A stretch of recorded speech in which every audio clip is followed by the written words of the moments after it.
All right, and we are live. Hello, everybody. How are you doing? Welcome to the PM Therapy Podcast live edition. So, I'm really excited about today's show because we're going to be talking about how to save a failing project, and I think we have the perfect person to talk about this topic. Jeremiah, and I'm going to let Jeremiah introduce himself very, very soon. But Jeremiah has been through a lot of crap when it comes to project management and has been able to turn things around. So I'm so excited to welcome Jeremiah to the stage. Jeremiah, how are you doing? I am doing awesome. Thank you, Mukhtar, for having me. I'm super excited to be here. And this is one of my favorite topics that I'm excited to talk about, and I don't get to talk about enough. So thank you for having me, and thank you for picking this specific topic. Yeah, no, no. I'm glad to have you. By the way, for those of you that are listening, please, if you have any questions, just leave them in the chat, and we will get to them. We will try to get to them either during the conversation or towards the end. All right. So Jeremiah, let's go ahead and delve right in. For those that don't know who you are, why don't you introduce yourself? Yeah. Thank you. So my name is Jeremiah Hammon, and I am the founder of the Project Revolution, and I'm also the author of the Project Management Pathway. It's a book I've written, and a co-author of Executing Excellence, which we've that I was part of with 10 awesome project managers that a lot of you might know. And we really focused on a really key thing called emotional intelligence. And I believe that emotional intelligence is super, super important in project management, just like technical intelligence and business acumen. All of those things are powerful. And I'm personally on a mission to help project managers find that true spark within themselves, right? To create that self-charging, high voltage project rock star that loves what they do, why they do it, how they do it, and who they do it for, because that's what's going to propel the world forward. So again, Jeremiah Hammond, Project Revolution, and that's what I'm here to do. And back to you. Awesome. So Jeremiah, before we get into like your secret sauce in terms of how you save projects, let's know a bit more about you. So I know you worked in defense, you worked in the nuclear space, infrastructure space. So how did you first get into project management? Ooh, that's interesting. I was actually working in Salt Lake City. So I moved down to Salt Lake City to actually play music. I was a crane operator. I worked doing cranes and moving big stuff. I was having a lot of fun. I was an equipment guy. I loved doing that. I was a production guru, worked with these production folks that taught me a lot about operations. So I go down to Salt Lake City because I had the dream and the vision to do the thing, and I was going to rock and roll. And I had some good connections with this band we were in. And we get down there and I start working. I got a job being basically their crane guru, right? So they brought me in the operations floor to be the crane guy. And I come in there and helping this business. I started looking around and noticing a lot of inefficiencies. Now, we all have our superpower, our knack, the thing that makes us phenomenal that we don't really have to try to do because we just do it. And this was one of my things is I'm really, really good with efficiency and operations. And so I was looking around, I'm like, man, everything you're doing is so inefficient. So I started just doing what I always do. And I recommend everybody does this. There's your roles and responsibilities in your job. And then there's the things that you do outside of that to move yourself up the organization, to like focus outside of your roles and responsibilities. And that's what I did. My job was to rig things, move cranes, be efficient as possible doing it, not damage the equipment, and make sure everybody went home with the same fingers, toes, the same way they came in, they went home. That was my job. But I was like, how do we make this more efficient? So I started looking at ways to benefit the organization outside of my natural roles and responsibilities, right? And then I documented it. And I went to the leaders and I started showing them, here are the gaps. Here's what happens if we fix these gaps. Here's the money, like monetary value that we could have. And here's how we're going to save you money and do these additional, things that are going to help propel the business forward. And they're like, who is this guy? So 6 project managers, they all had the certifications. They had all the things and they were just falling off left and right. They could not manage. This place was busy. It was growing. It was thriving. And I was on the operations side of it, rocking and rolling with this team. And one day, the last project manager, number 6, on a Saturday, he quit. And so the VP calls me and he's like, we got a problem. The guy dropped off his stuff. He left. And I got done with the show and I'm sitting at Denny's and I was like, this is my moment. Seize the opportunity. It doesn't matter what time of the day. It was 12 o'clock at night, 1 o'clock in the morning at Denny's. I'm sitting there and I wrote him the ugliest email I've ever written in my life from my little phone that basically stated what they don't have, I do, and here's why, and here's the proof, and here's how I'm going to step into this role, and I'm going to absolutely take your company to the next level. That's how I got in project management. He sat me down and he looked at me and he's like, "You're not it. You don't seem like, but you do all these amazing things out there. Do you think you can really handle this?" And I told him why, and I sold myself. And then from there, I helped them scale that company. We scaled it we doubled their revenue from 25 million to 50 million within the next year. Amazing. So a couple of things. Where did you get that confidence from? Yeah, honestly, fear of not being good enough. Honestly, it was that. It was like, when I look back at the moments that I stepped at the most, I just know that everything that you truly want's on the other side of fear.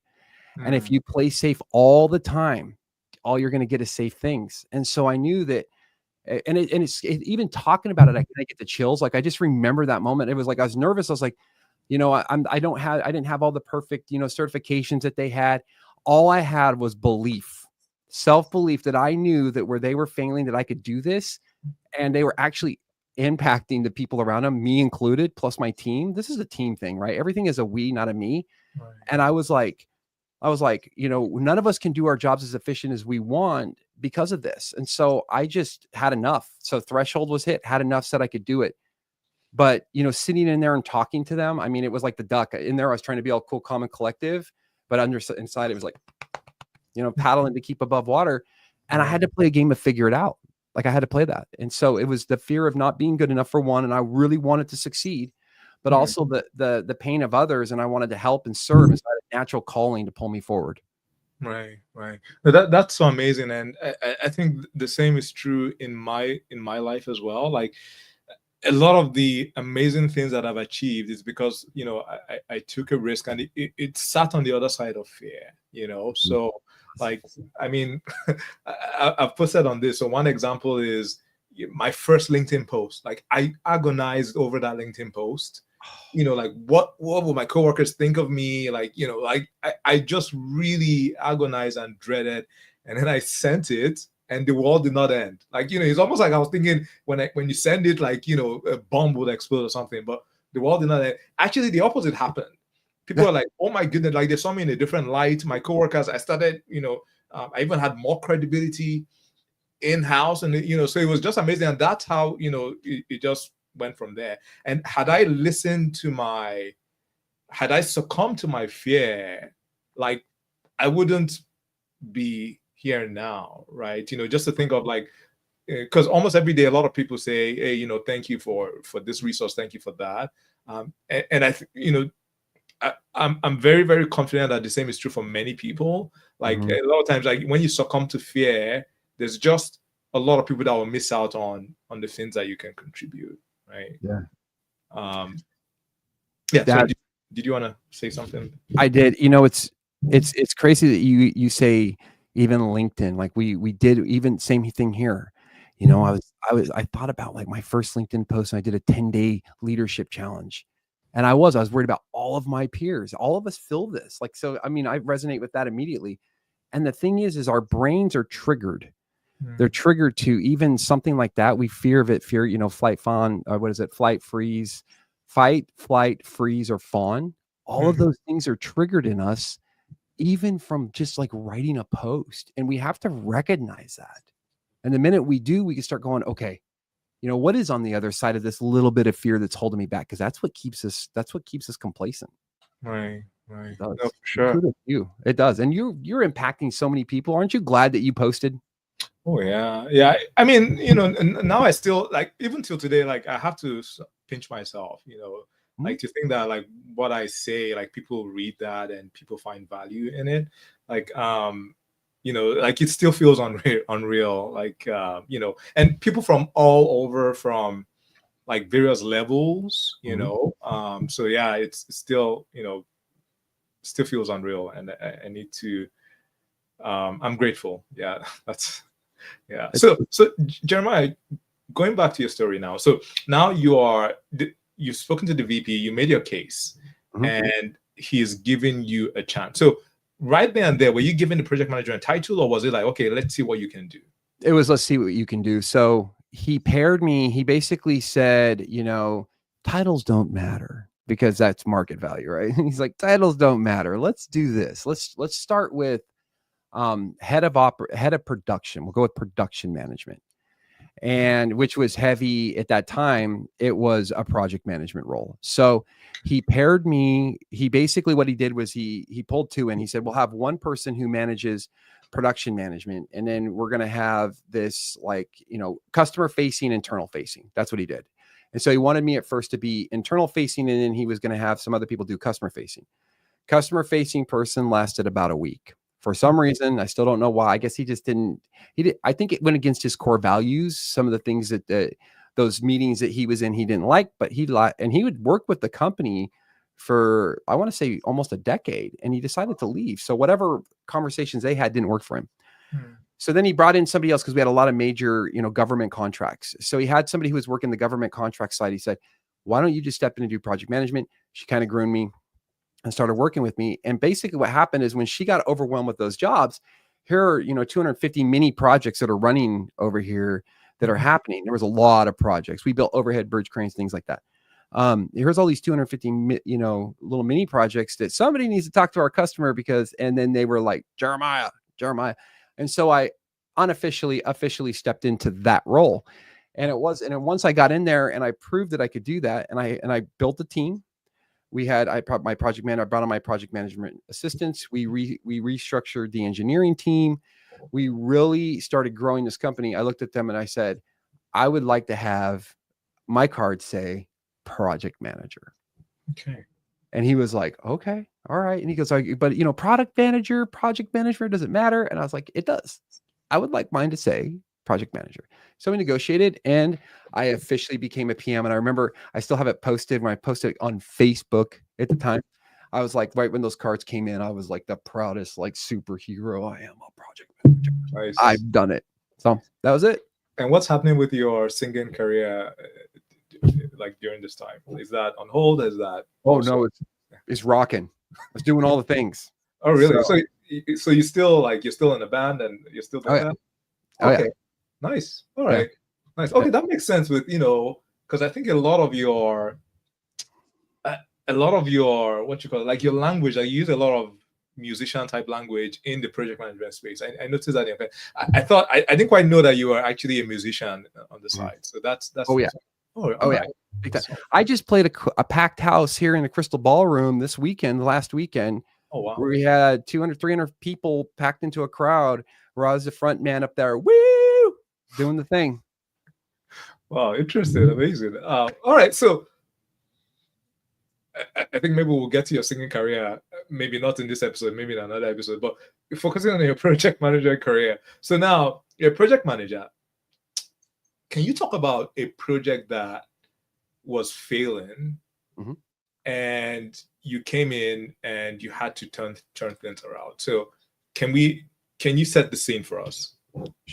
Yeah, so just to give a little context, this first project management job, a lot of those projects were failing, and it was just about optimization and communication at that point, to really get everybody in that world to be able to efficiently do their work. It was a customer understanding. You can have a bad estimate, a bad plan, bad execution. How do we go back to the estimating phase to really be able to efficiently, kick projects off correctly?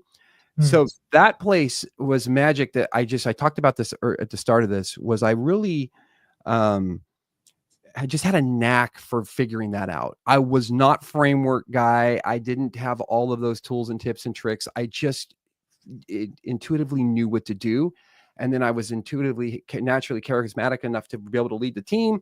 And then I had enough assertiveness to be able to drive efficiency. Those are two things, right? You got to have that balance. So you fast forward to this, and I was like, man, I need some frameworks if I'm going to do this right. And I just remember my project assistants like, have you ever heard of the PMP, PMI? And it's like, oh yeah. So I learned this stuff, and I was able to, like, I need to really solidify my learning. And so I actually went after the PMP, like a lot of us do. We're like, hey, we got to solidify our commitment to the industry, as well as give us a little bit more credibility and some depth of tools. And that helped me get into nuclear right there. That right there, because I was able to speak a language to them that they really needed me to speak. And so I stepped into nuclear. We had an awesome job. That whole job was crazy, upside down. A company went bankrupt. all good. Okay. So I had to do there's a lot of things I did there to help with that. And I was learning. But for the project that I'd like to discuss with you, I later moved into, GMD, and I worked on some missile defense. And then I went into really running programs and then working on, a bunch of infrastructure work.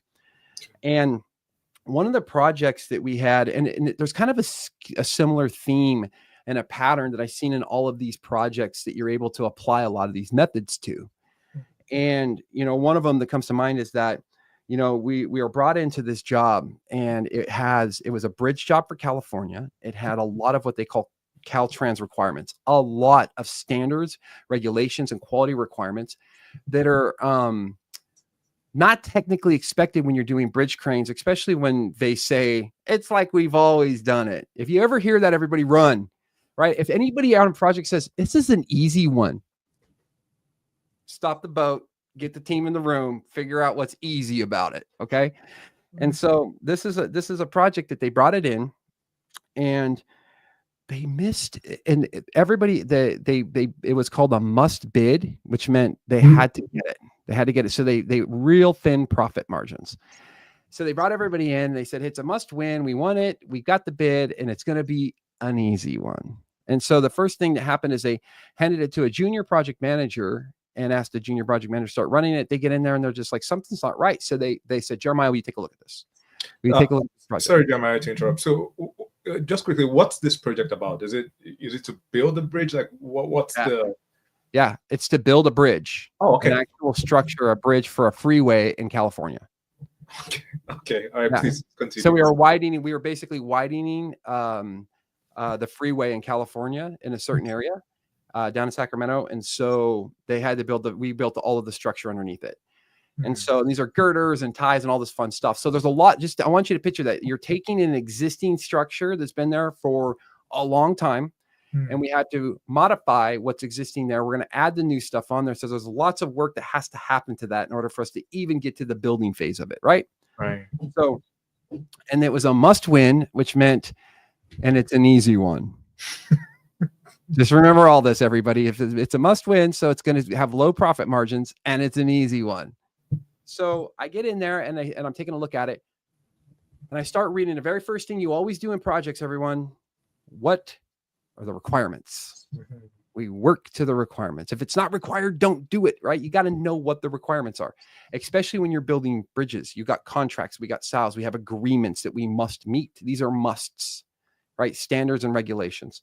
So I go in there, I start reading the contract, and I'm like, has anybody seen this document right here? And I start going through it, because that's one of the things I specialize in. As I go through, you got to understand your requirements. I go through contracts, and there's addendums and appendixes and all kinds of different things that you need to track down, especially working in the government. They'll tell you it's over here, it's over there. You got to go in the portal, find it over here. And if the estimators didn't do that, and you as a project manager are doing that, welcome to the party. Right. So we get in there, and I start looking at this, and I realize that they didn't account for the Caltrans spec. Sorry, the Caltrans spec. Oh, for those of us not in California, could you explain what that is? Caltrans is It's like in Oregon it's ODOT, California it's Caltrans, the transportation department. The transportation department. All right, this is a part of the government, right? It is. Yeah. California. Okay, gotcha. Yep. And they didn't account for their spec, which is pretty important. So that means that there's no cost in there for what it requires to, meet those requirements. So as we go through there, and I did an analysis, I had to do basically a bottoms up, everybody. So what you always want to do whenever you have a problem on a project is, one, know the requirements. Once you understand the requirements, if there's things missing, you need to start putting together your risk log. Like, this is a risk, and you need to know and don't just run out and tell everybody the sky is falling. You got to be factual in your delivery, especially to executives. Right. You got to be factual. So you've got to go through and do a detailed analysis. So I did a detailed analysis of what this would look like, what it would cost, and if it was missed. Now, the way that I did that was I went back to the people who estimated it. I went back to the people who estimated this project, and I started talking to them about what they know or don't know about this. Did they actually find this? And at the same time, I'm mentoring and teaching this junior project manager how to do this. So I'm in there helping them recover this. And this is a similar thing I've done numerous times. Well, it turns out they missed that spec. And just quickly, Jeremiah, I just want to make sure that we really understand this context. So this junior project manager had already kicked off this project, and you came in to help this junior Yeah. project manager, right? They Okay. leveraged me. They leveraged me that they said that they felt like something was wrong in the estimate and they wanted a second opinion. Okay. So you came in at the very beginning, at the initiation phase of this project, the Yeah, very beginning, right right? after, right Okay. after. They'd And already authorized the PM. all right, and the requirements were already set. Like where Oh you yeah. okay. So now Yep. you're coming in and just reassessing the requirements just to make sure that you have a solid foundation before moving forward, Yep. right? Because they felt like there was something wrong. Okay, awesome. Yep. Please Yep. continue. So then as I went through it, I realized that they were missing the specification. It wasn't included. There was no exclusions to it in the contract. They accepted all things. So I went back and started doing that bottoms up analysis is what we call it. I just went and did a bottoms up. And I realized that they were about to lose $1 million right now. Just alone $1 million in missing that contract and the work that they were going to have to do. So now you have to play a game of communication and how you communicate this effectively. And you got to be factual and you got to bring the right people in a room because it's going to be a hard conversation. Just quickly, Jeremiah, how did you do that bottoms up analysis? So basically, we have a basis of estimate. And this is where it gets kind of pretty technical. And I love this stuff. So hopefully everybody doesn't fall asleep when I start talking like work packages and breakdown structures. Yeah, just briefly, just because I don't just want to gloss over it because he just found $1 million that he could lose. Mm-hmm. So I feel like that's very important. Like, if a PM, if somebody can help an organization, not lose $1 million, I think that that's going to be something that's going to be very good for you. So I don't just want to gloss over that. So how did you find that out? The very first thing that you do is you have to look at the work breakdown. So we go through it and we look at the basis of estimate, and the basis of estimate is broken down by what we call elements of cost. You got your material, you've got your labor, you got your services. Mm-hmm. And so I start going through and I had to bucket everything into specific work packages to understand what they've already allocated budget to. So that's the first thing. So here's your complete breakdown. And this is what they think reality is. Right. This is what they did initially.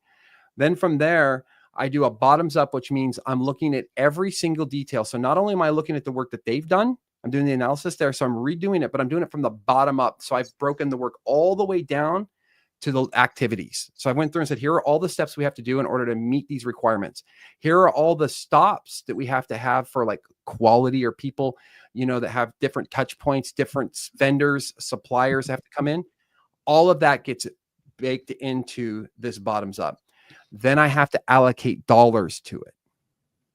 And this is why estimating is a superpower. So everybody, if you're taking your PMP or you're out there learning about what you can do as a project manager, be really good at scoping and really learn all the tools and tips you can on estimating, how to really truly estimate and not just relative estimating, even though it's really phenomenal. I love doing that. But then how do you back it up with data, informed, right? Quantitative estimating. So I went back and that's what I had to do. I had to literally look at every little thing, because when you're talking about missing something as big as a Caltrans spec in our world in fabrication, you got to look at linear feet of welding. How many times do people have to stop? All of these things, how much material, all of this stuff is our second party, third party, or their third party, inspectors have to come in. How much time is it going to take? And your process flowing every single thing. So it's a combination, what they've done all the way back up, process flowing, looking for the gaps. Did they already have a work breakdown structure, or you came in with requirements and you broke it down all the way to the high level? The company required to have. So you broke it all the way down to like the task level, and then you now did your own estimates, and you now compare that with the budget that they already had allocated. Here's the delta. Yep, here's your delta. But the thing about the leaders that I worked for, especially, you got to know your management style. Some of them are like, tell me the number, tell me what you're doing to fix it and move on. Well, these builders, one of the things that we did is we built the things that nobody else would build. We did that. That's what we did. And so these executives were very savvy. They wanted, if you're going to come to them with $1 million bust, they want to know the details. They want to get the mitigation plan. They want to have, they get 30 feet and they get right in there with you. That's just that's how they rolled, because they're super smart engineer type folk that like to build the impossible and make it possible. So like, how are we going to fix this? What are we going to do? So I had to really do a detailed plan and come back to them with all of those mitigation strategies. Right? And sorry, I just want to make sure that we're all following along. So the company that you're working for, they've already gotten a particular fixed budget from whoever, the government, right? Mhm. And right now you are saying, okay, we thought it was going to be, we thought it was going to be $5 million, but with the requirements, it's actually going to cost us about $6 million, right? That's where we are, right? So now you're not going back to them to explain why it's going to cost them $6 million. Is that correct, Jeremiah? Yep. Okay. And we're really presenting it. So think about it like, in our PMP world, we're going to change control board. That's what we're doing. I've done the analysis and I'm literally going back to those executives on that board and I'm saying, here's the bust, but I don't go to them and say, here's the bust and we're going to play a game and figure it out later. I just want to let you know I've done the analysis and I'm saying, here's how we're going to write this. This is what we need to do, but I need two things from you. Do we have an opportunity to go back for a change order with the customer because we missed it, or did we miss that window contractually? And so I'm also talking with legal about that. So I look at the attorneys, and then I'm also going and I'm talking to them about if they want us to push on it and go back if they want me to. Now that's one thing that a lot of executives have had me do in my career as I went back. I've spent a lot of time going and chasing change orders with customers, big ones, $4 or $5 million change orders. I've spent a lot of time doing that. And so they were like, we need to put together our case. We need to look at the contract and go back in. So me knowing this stuff, I come prepared with that information because I know they're going to say, are you going to go get the money? What's the go get? How are we going to do it? And then how are we going to implement processes in place to mitigate and minimize the impacts of this risk? Because we can't kill the project. We can't kill it. So what I ended up doing was that. So there's something that I've always done on projects. So one, just so everybody is capturing, when you get an estimate, if they say it's easy, double check it. It's just the truth. Just do it. But I always think about it in three ways. Is it a bad estimate, a bad plan, or are we executing poorly? Right. And so in something like this, depending on where I'm at, I always go back to the requirement. What is the requirement? Are we doing anything outside of the requirement? Have we established those requirements? And then if we have, let's walk through to make sure that we're not missing anything. And even if we're doing, more agile work, more rolling wave planning, anything like that, you still want to know in that near scrum, that near wave, that near sprint, are we working the requirement that we said we were going to work? Or are we incorporating other things outside of that? And that's why we're not burning at the right rate. Simple. That's what we do. So you look at that, and then you're going to say, well, what kind of mitigation strategies do I need to put in place and touch points? Something like this, everybody. Stand-ups are cool. I love them. But I believe this. You ready? If you're planning the day of, you're setting yourself up for failure. You need to plan the day before. So in a situation like this, it was complex. We did stand downs. At the end of the day, the same thing you would do for a stand up, we would do a stand down and say, what did we do today? What do we got to do tomorrow? Is there anything in our way? And by doing that at the end of the day, we were able to then make sure that if we didn't accomplish it, we knew what we needed to do for tomorrow. If I come in and find out today that we didn't do the work we were supposed to, I'm delayed. I'm spending my day figuring out how to mitigate stuff. So we had to implement the way that we did meetings is we would do stand downs. And then I had to incorporate a communication plan and escalation plan with my team. And I call this extreme cost control. So we ECC, we made it up. We're like, it's extreme cost control, meaning if we were going to spend budget, we needed to know what it was for. And so everybody had work authorization documents. And that was another thing that I did, was I took certain aspects of what we did in GMD for earned value management, and I would put together work authorization documents, and I required the PM to simply make sure that they were transferring their expectations of the work that needed to be done to the appropriate people correctly to minimize rework. Because that's if you have 7% rework on a project that's failing, you're in trouble. So I had to minimize rework, and I had to minimize rehad conversations, because that's the worst form of rework, is if I have to re-say it 10 times differently for people to understand it. So we went back and we created we put those protocols in place so that we could get efficient. That was our job.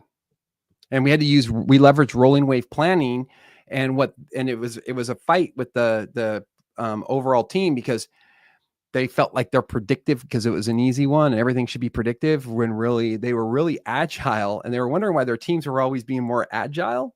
They're like, it should be predictive. And they focus so much on the schedule that I had to break down, say, let us do rolling wave planning, even in their scheduling software, which was like hard for them to wrap their mind around. Right. But it worked because we had to do everything in waves. We Mm. couldn't just, because if not, you were going to spend a lot of money and time redoing logic in a schedule because reality hit. Right, right. Jeremiah, I want to go back to the point where you had to go to make the case to the execs, right? So you go with data, you go with solutions. You're not just saying, okay, the sky is falling. You go with solutions. What happened after that? So you mentioned we are we're going to lose $1 million. What happened after that? How was that taken? Are you sure? Yeah, no, it was literally, it was presenting a case. So it was set up a meeting and I had to put everything together to really set up a case with them. And it was what I call healthy tension, strong conversations, because at first, the first thing that they wanted, the problem is a lot of executives signed off on the project. Right. So they trusted somebody. And now you're coming back and saying, I know you signed off on this. I know. So now they feel like their values and there's a part ownership in this now that they have, because everybody remember this, executives have to report to somebody as well. And we had to report to investors. So we had investors that were talking. And so it's a hard conversation for them to go back and say, we blew this by $1 million and me, the CEO and VP signed off on it. That's a hard, so you can immediately see where they're like, now they're thinking about their world. Right. And they have the power to give you the resources and do whatever needs to happen. And so that conversation was pretty hard. And it wasn't focused on the people. We were focused on the problem. And we did get into fix it mode. And we sat in that room going through every single, I mean, we're talking linear weld. We bring in weld engineers. Everybody's looking at everything. And those people at that time, they're like, if they're not in the meeting and they needed them, they're now pulling rank, calling people to come to that. Stop what you're doing. I need you in this meeting, in this room to do this thing right now, no matter what, because they were now kind of on the hook themselves. That's how that went. And then we went into, they set up, Jeremiah, just before we move out of the room, so in that room, as the PM, you are facilitating, leading the conversation. Absolutely. Okay. And walk us through your emotional state. Like, how are you feeling before you get into the room, and how are you able to still be credible and, I guess, command the room, so to speak? You know, that's one of the hardest things I think a lot of us we have to deal with is that public speaking, whether it's public or private to CEO. We all, no matter how much you prepare, you know, there's always that initial, you know, thing that happens. And that's why I, you know, do your best to prepare. But for me, it was like, I'm leveraging data. You know, I'm not saying I think. I don't use words like I think or it should go this way. You know, I'm very specific in my language with them to make sure that, because if I know I think, they might say, you think? Well, what's the data? Now, remember, I also worked a lot of government jobs here, everyone, where I had to go in front of the government and present, you know, these multi-million-dollar, you know, presentations that if we didn't meet their requirement, they could cancel the contract. All eyes were on me. Like I had to like walk them through it. So I knew how to maintain that composure. But at the same time, we all feel that kind of nervousness. And it shows at first, but as you get going, if you know your data is solid, and this is why I tell people prepare. Let me add it one more time. Prepare again. If you know your data is solid and you can walk them through it, highlight the things that you want to talk about, and you guide their attention, you're going to be successful. The minute that they smell that you don't know what you're doing or feel that they're going to come at you all different like vultures, and it's a problem. And then you're going to get over inundated. So for me to be successful in that meeting, I do what I've always done, as prepare as if I was going to give a presentation to a commander about a thing that they can cut my contract. And do you also like try to imagine, well, maybe not worst case scenario, but try to really anticipate like the pushback? Do you do that? And you prepare? All right. Because like this is probably one of the most difficult meetings that I think a PM can do, right? Because you're basically going to tell the CEO and, you know, the execs that, you know, what you did was wrong. and you have to sort of go admit wrongdoing, Mhm, and ask for $1 million, an extra mhm. $1 million. So I think this is a very, very difficult conversation to have. And also, it's a very, very it's a conversation that can easily devolve into blame. Like, okay, Mhm. whose fault is Right. this? Who's responsible for this mess up? Right. Yep. So it is difficult on so many levels. And at the end of the day, even after that, you're gonna still work with many people in the room, Mhm. and many of those people might not necessarily report to you. So it's like this very careful, delicate dance that you have to do, right? Correct me if I'm wrong. Is that Yes. So to actually just to go into depth about what you're saying, you have to learn how to lead and pace. You have to learn how to pre-handle objections and framing them. And I had a really, really, really incredible leader teach me in government missile defense. He taught me about framing. He was like, he brought me on to help him as a control account manager. And that's basically like senior PM program status. And I had to really learn how to speak and articulate in a way that could lead the conversation to keep everybody on the same page without drifting. And to do that, you have to prepare on how you're going to, you want to always be leading people to actually asking the next question, even. And I call that seeding. So one of the things I might even set up in my conversation when I'm talking to them, I might plant a seed, hoping that they pull and say, I want to know more about that because I'm already prepared to discuss it. I do that in the way I present it. My presentation has things that are outlined that when I click on it, I'm guiding their attention on every single thing that I want them to talk about so that they don't drift. That's my biggest goal. And at the same time, I know the data and we're focused on the problem, not the person. The minute human decency walks out of the room, the meeting's over, and I will call it. I believe there's two things that you have to have as a project manager. You need to know when to be cooperative in the room. When tension's rising, we don't rise with it. We have to be cooperative to bring it back down to the right level. And then when people aren't making a decision, sometimes we have to be a +1 assertiveness. And right? those are really, really important. And that's the magical dance that you're doing in this room with those leaders, is that you're leading and seeding and pre-handling everything. And a lot of that work is done when we prepare. And when I say pre-handling, you're like, you have to know the language of your executives. And if you don't, ask them. Mm-hmm. Ask the questions. And I did that. You get naturally curious. Ask them questions when you see them. Don't be scared because they're an executive. They want to mentor and lead you. They want you to be successful. So ask them questions about their leadership styles or just things about their life, and they'll tell you anything that you want to know. Then you need to understand when you're talking to them what they care about. And if you understand their wants, needs, and expectations, when you're presenting to them, you can speak in a way they understand. Right. And that is the trick. Right. And are you also doing some like back channeling conversations as well before going into this meeting, just to make sure that people are, I guess, warmed up? Oh yeah, you do. All of that happens. All of Okay. it happens.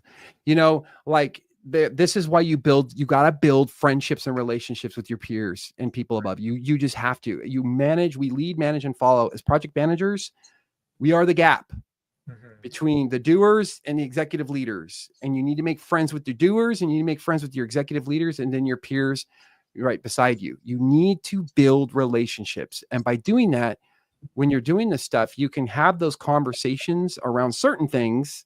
And you got to be, you can be careful when you're talking to executives if you think they're your best friend, though.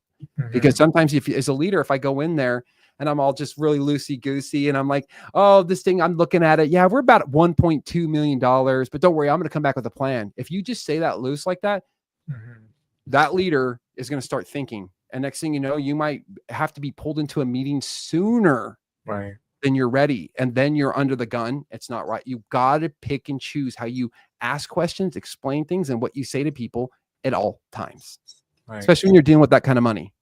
Yeah, for sure. So after you've had this conversation now, what's the resolution? Like, what happened after that? You go into everything is scorecarded. So when I bring them to him, everything I bring to him, it has to have metrics to it. Like, what are we measuring and why does it matter? Right? Everything ties back to value. So as I'm doing my bottoms up and I'm putting it into these, tying it back to work packages, I put them into what we call control accounts, which is just a point in which of the project, which I'm going to control my money. Right. And so I'm going to be able to say, this is what I'm measuring performance on. So what I do as I break it out and I say, here's our incremental waves. You have to do this in some kind of rolling wave, or you every week I'm in there checking these this data to see if I'm going in the direction I want. And that gives me, and it, by understanding the work at the deepest level, and this is where I tell people, and you all are going to get crazy with me right now, I know it, but lean in and listen to this. When you're managing metrics and you're managing your data, and somebody else populates it for you, know your data. Look at every single aspect of it. Don't say that's what the data said, so that's right. Know your data. In a situation like this, I have control accounts. I have metrics. I'd have to go through and review every work package associated with it. If it's going the wrong direction, why is it going the wrong direction? What am I doing to mitigate it? How do I get that going in the right direction? Or is this the reality of it, but I'm going to make it up here, here, and here? Sorry, Jeremiah. So just quickly, now the leadership, they've agreed that you're going to get an extra $1 million. Is that okay? So okay, oh no, no, oh okay, oh no. What was the end result of that? Yeah, no, they're literally, we scorecarded, and we have to go into meetings every week to start looking at the reality of this. And now I go back out and I have to start look at, like, do we get a change order? What areas? They literally sent me to find every loophole, every single thing that wasn't in that contract that I might be able to use legally to write a change order back with them. But here's the trick. I started building incredible relationships with that other team. That's what we started doing, was we built a relationship with the team, so that when we started saying, hey, here's the puts and takes, this is some miss that we made. Sometimes if you do the right thing and they have the proper funding and you build a relationship, they don't want to see you fail. It is a partnership. And so we were able to recoup some in change orders, but it took some time and negotiating. And I had to go in front of them and talk to them and show them the data, show them what happened. And so all that happens. And so that first initial wave where I was scorecarding it was that I was scorecarding ramping up. I was scorecarding the cost. I was putting together the change orders, presenting it to everybody to get buy off on it. We called it the Material Review Board, the MRB, so that we could then go back out and then I could submit this to them and see if I could recoup some of that. And they said yes on some and turned others down. Then that process of understanding the stand up or the stand down that I did every day, extreme cost control, putting those work packages and those documents together, we transferred work to everybody appropriately. We started recouping our cost, not looking for a big gross profit margin here, just knowing that we at minimum, we had to lose nothing. That was our goal. Don't lose anything, make $1. Make $1. And so that was the process that we just repeated throughout the whole process. Jeremiah, so I really just want to make sure, because there are also other people that are not in the industry. So I want to make sure that everybody's sort of clear on the story. So who actually has control of the purse? Like, who can give you that $1 million? The executives, the VP. Okay. Executive Management Reserve is what they had, but they didn't have it in the project. It came from the company. It came from your client, right? So the company. The company. So the company that you're working for, they could give you the $1 million. They would fund it while we're running out, because I had to authorize the budget. I couldn't allocate more budget than what I had authorized. So they had to approve that, pulling the funds from wherever they had it. And it could have been in the overhead, the company overhead, or wherever they had their personal purse. It didn't come from the project because it had nothing.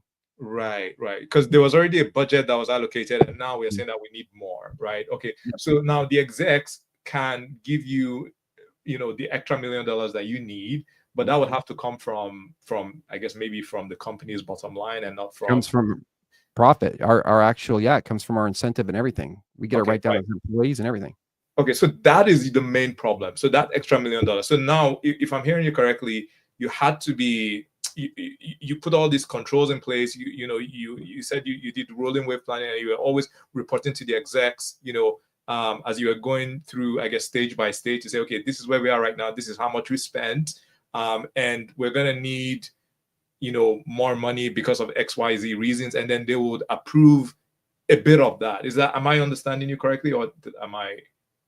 They actually approved the budget that I brought them. So when I said, here's the final funding that we needed to do this project, right, I said, this is all in. And their expectation was if they approve that we meet it or beat it.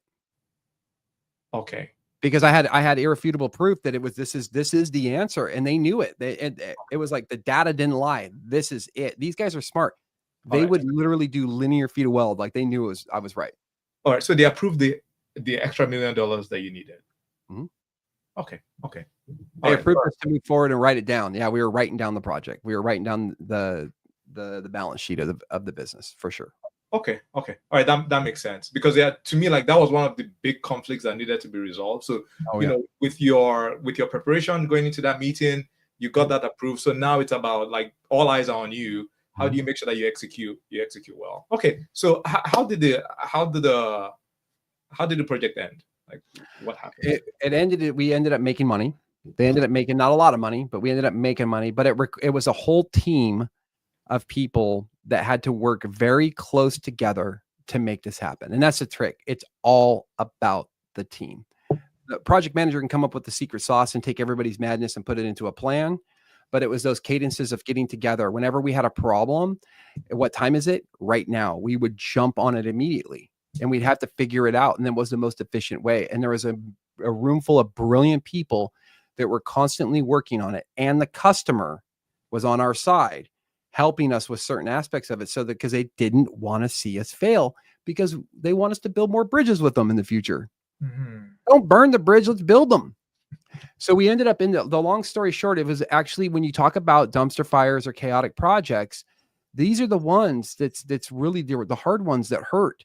And that people, in order to stay as leaders, in order to keep people motivated, we have to cast a vision bigger than the project. How are they going to grow? Who are they going to become on the other side of this?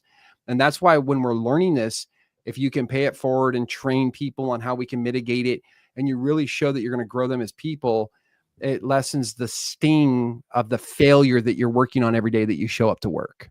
Right. Because that's what people feel, that like they failed.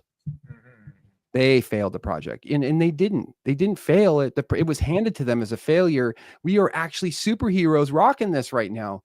And people need to be reminded of that, because they just feel like after a while it becomes whack-a-mole. Hey, you spent $1,000 more than was allocated. Extreme cost control. Right. You know why? And executives, those guys would be watching the data as the executives overstepping, calling people saying, I see you spent $1,000. Why'd you do that? You know, and that doesn't make for good camaraderie, right? Doesn't make people really want to go into work every day.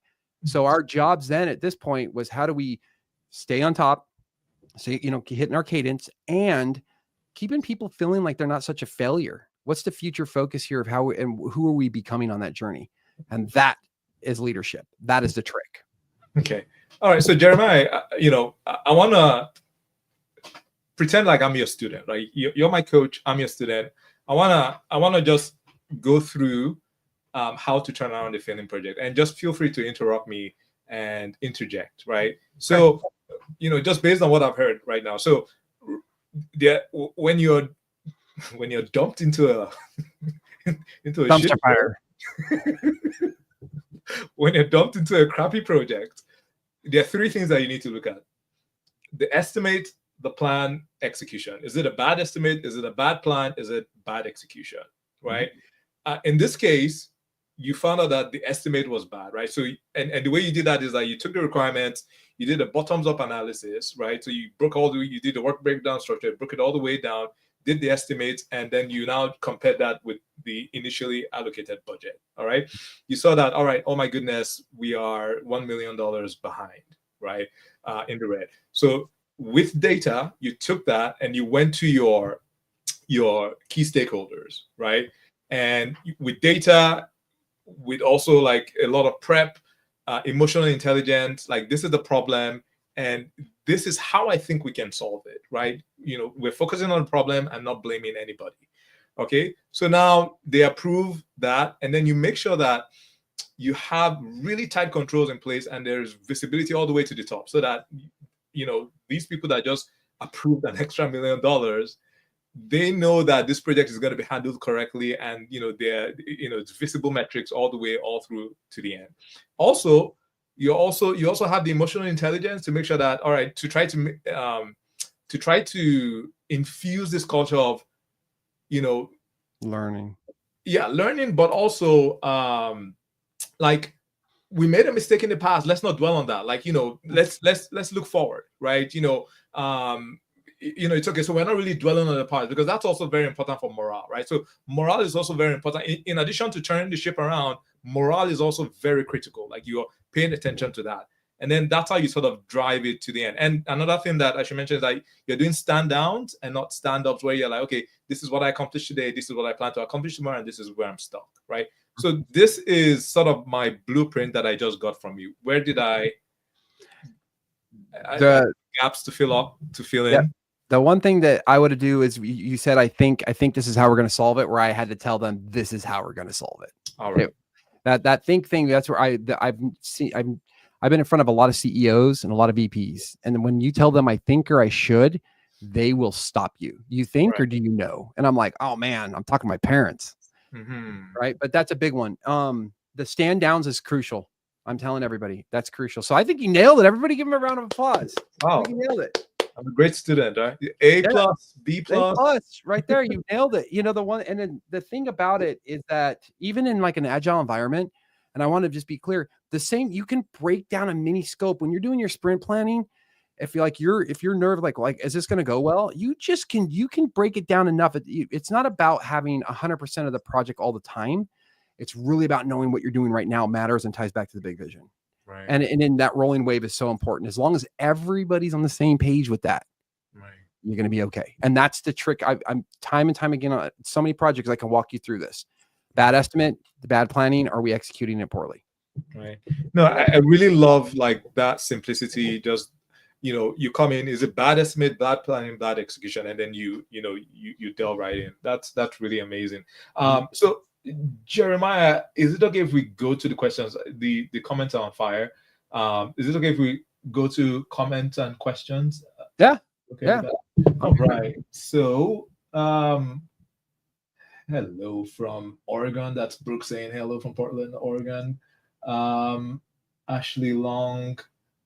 So sorry, I'm just reading through this. So there are comments coming. Ashley, thanks for chiming in. I don't remember what we're talking about. Ben. Do it afraid, fear. All right. So Bernard says, appreciate the conversation you are having. It is very much about business outcomes at the system level, not just the narrow focus of the project itself. Yeah, no, that's a very good point, because I think, sometimes we forget that.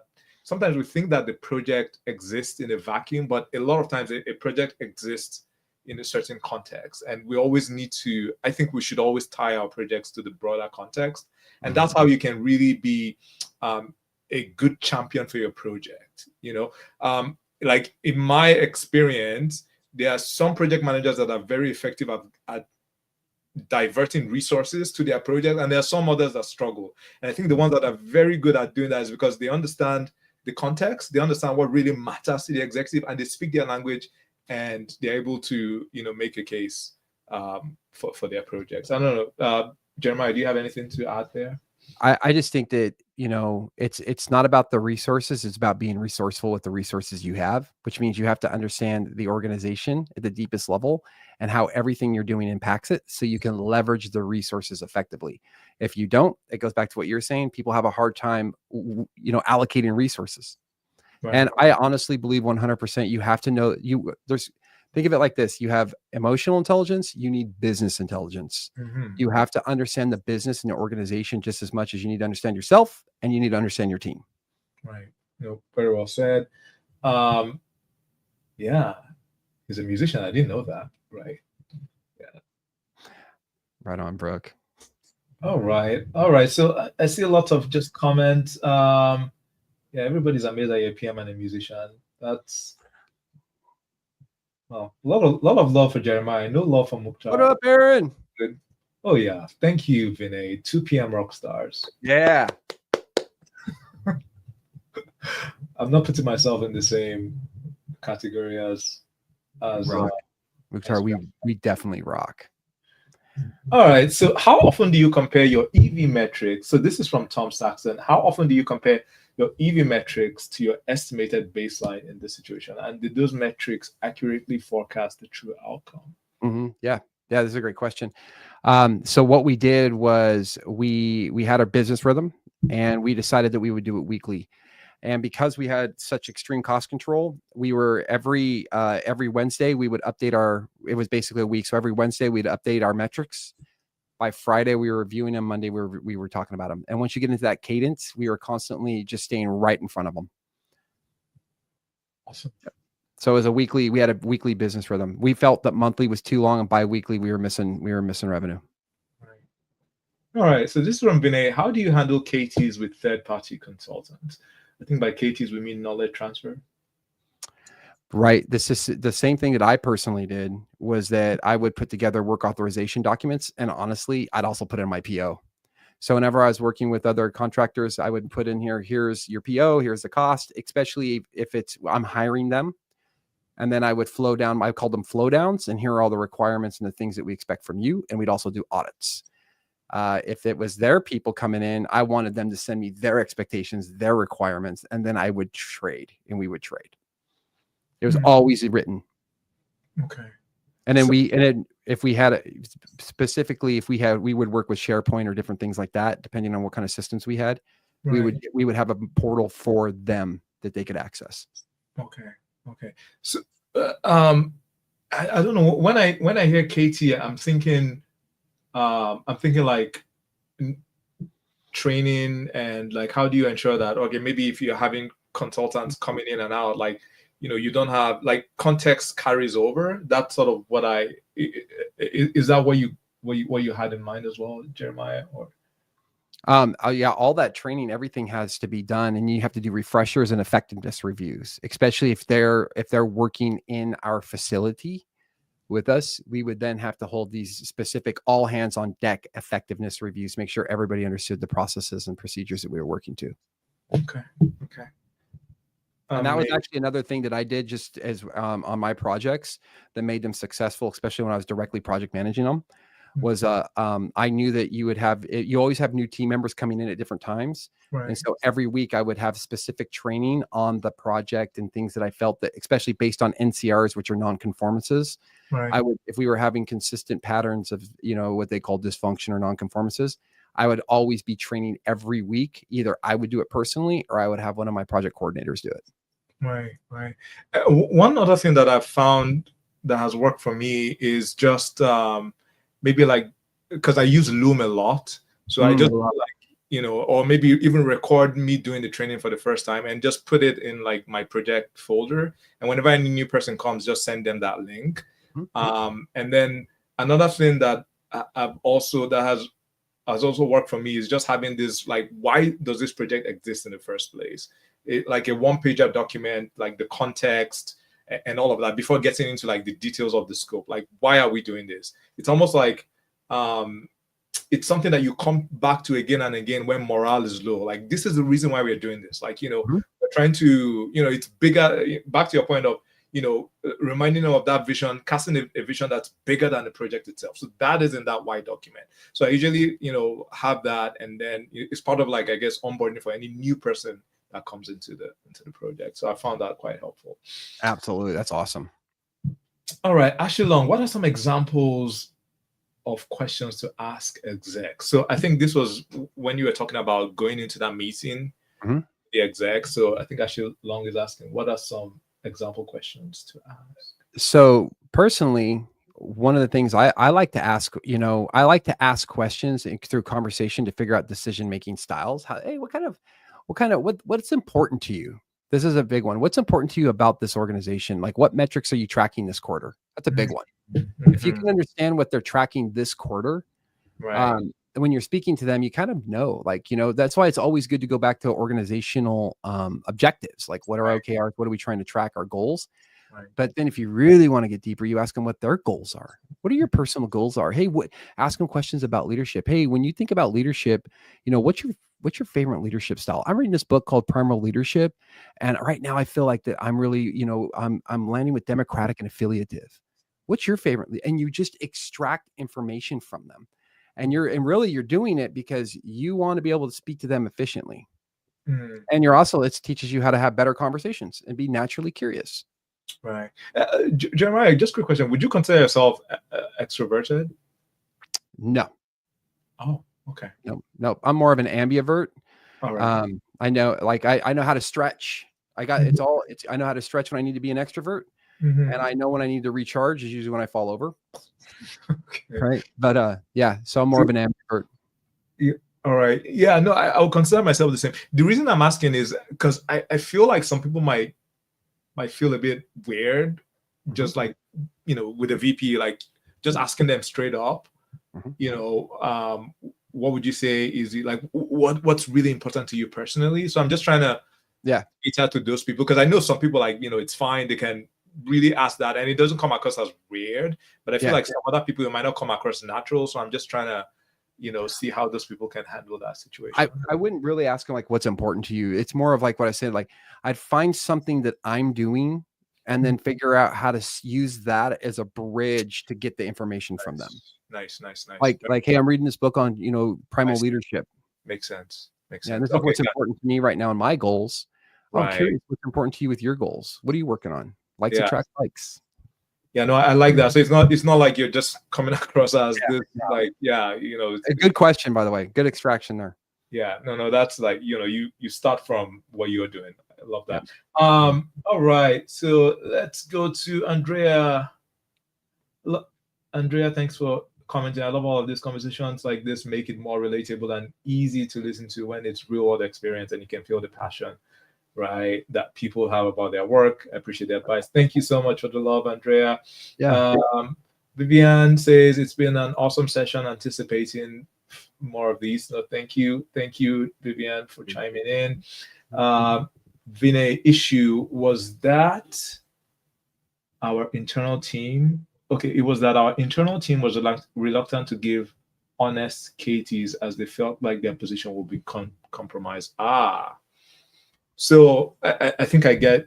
I don't know if you get this. Like, so the internal team didn't want to do a proper knowledge transfer because they were worried about their positions, right? Because if you have like all the know-hows documented for an external team, then your entire position can be eliminated, and then the company outsources that to the third party. I don't know if you get that. That's my understanding. I just personally, I just never felt that I wanted them to be as successful as our team. And so I never felt that I was putting my job at jeopardy by transferring information correctly and adequately because we all needed to be successful as a team. Nice. So I don't I believe that all change and growth starts with honesty and transparency. And so when I'm working with somebody, we just got to be honest and transparent to get the job done. And if Right. the company replaces us because we did that, shame on them.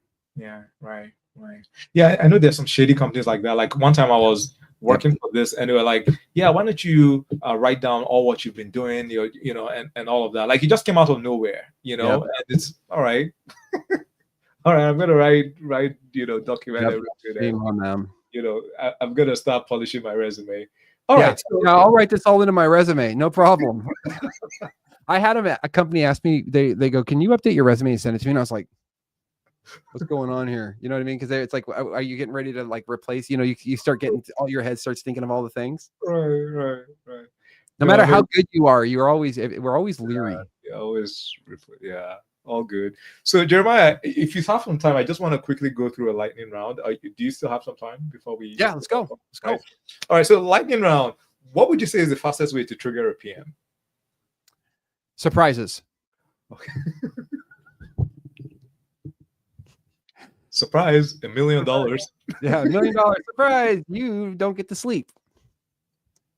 What? Or a nasty email. Oh yeah. Nice. Yeah. Then you have to like start popping antacids and all of that. Yeah, you're right. Yeah, I'm laughing and crying, Jeremiah, because yeah, it just sounds too familiar. What's the worst client feedback you've ever gotten? Oh man. Oh well, I was called every name you could think of in the book by a guy who pulled over his car because he's mad at the company. He called me everything you could think of, and his commander actually called and apologized for him. All right. The worst ever. Like I literally was just sitting there listening to him say he was mad at the company, but he took it out on me. Called me Well, every single thing you could think of. I'm telling you, he made up words. Sorry, I'm not laughing at. It's just so It was familiar intense. because as PMs, like we're the face and like we get everything. Like, Yeah, it was intense. right. Favorite app. Did you say favorite app? App? Favorite app, yeah, application. Yeah. Oh man, I got a couple of them right now. I love Miro, and I Okay. love Project Insight. Project Insight. It's a little PM software. It's awesome. Everybody check it out. Project Insight. It's cool. It's really fun. It's interactive, and you can do all your Scrum, Trello. It's kind of like an Asana, but it's better in my opinion. It really follows a lot of the fundamentals of that I've learned on my PM journey, and I can pull it up from like using PMI methodologies, things like that. It's pretty savvy. I love it. Nice. I always love checking Miro. new tools. Miro and Project Insight. All right. Yep. Favorite productivity hack. High value, low value. Nice. High value, low value. Meeting pet peeve. No agenda. I won't go. All right. One book every PM should read. Primal Leadership. And I would add Project Revolution. Yeah. Project Management Pathway. Oh yeah, sorry. Project Management Pathway. Go read it. Yeah. It's all about emotional, intelligent PMs trying to do their thing. It's a workbook, everyone. You have to do work if you want to grow. Right. I have that. I can't believe I messed the title up. Sorry about that. PM Pathways. Mm-hmm. All right. So you said the first one was Primal Leadership, right? Yep. All right. Craziest project you've ever managed? All of them. I don't know why. Actually, the craziest would have been the nuclear reactor. So we built a containment unit when it went bankrupt. The business went bankrupt. So wow. Crazy. All right. So that's the lightning round, Jeremiah. Any last minute words? Nope. Just it's been a pleasure chatting with you, Mukhtar. Thank you so much for having me and all you people out there. And if you ever looking at expanding your project management knowledge, that's what I do. I train PMs to do the awesome stuff. So look me up. Yeah. No, connect with Jeremiah. Where's the best place that they can connect with you, Jeremiah? You can connect with me here on LinkedIn. And the next best place is projectrevolutionllc.com. Awesome. So yeah, connect with Jeremiah, and just on our end, if you need help with landing 100 to 300K PM role, reach out to us. There should be a link either on my bio or underneath this. Click it to see if you're a fit. If you're a good fit, you're going to get on a free call with us. If you're not a good fit, then we will just send you free resources that can help you with your job search journey. If you're listening to this on Apple or Spotify, please do give us a 5-star rating if you like this. If you're listening to this on YouTube, do subscribe and also like this video. All right. So thank you so much for tuning in, and we will be here same time next week with another very, very special guest. I'm really excited about the next guest. All right. Take care, everyone. Bye.